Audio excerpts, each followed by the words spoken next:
Look at an aspect of a good major league swing, at least early in the swing, and compare those attributes to some young players and see what type of flaws you'll see commonly with youth players.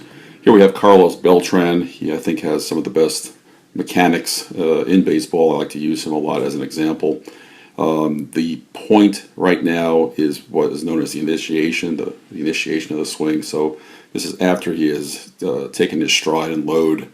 The front foot has just landed, and the bat, however, has not yet started to rotate toward contact. So if you look at this video, the next frame or frames would show the bat rotating toward the plate. So again, this is the point of initiation, the point at which the bat is just going to start to rotate into contact.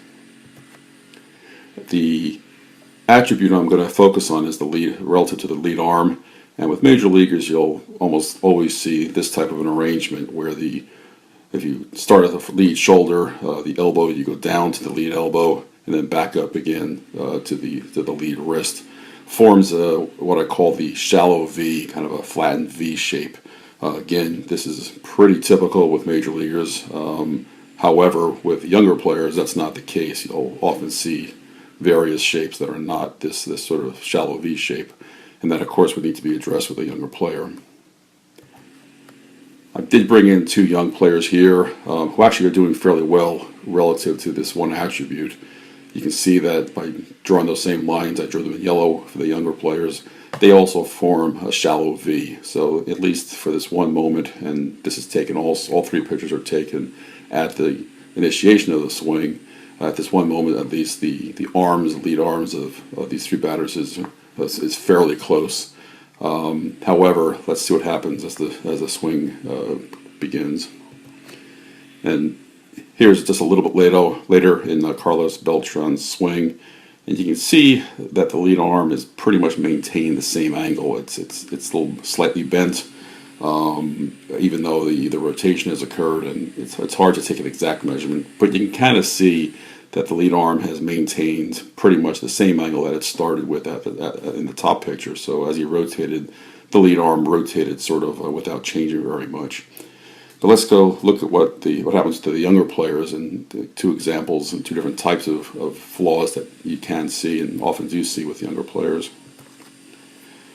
Starting with the boy on the left, you can see the yellow angle is closed down quite a bit. It's about 90 degrees at the lower picture. And in looking at that video, you can really see how, as he starts his swing, the bat is not being driven by the rotation of the torso. He's actually independently pulling the bat knob forward. He kind of pulls it forward as he goes, independent of the rotation of the shoulders.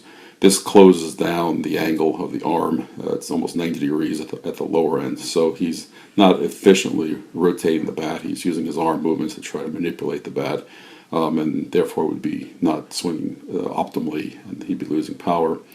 The boy on the right goes kind of the other direction. He starts out with the shallow V, and as he swings, the arm straightens out. You can imagine the top picture, there would have been some distance between his elbow and his chest, and in the lower picture, it's kind of collapsed. It's fallen back into the chest. He basically kind of rotates away from the bat, and the arm straightens out.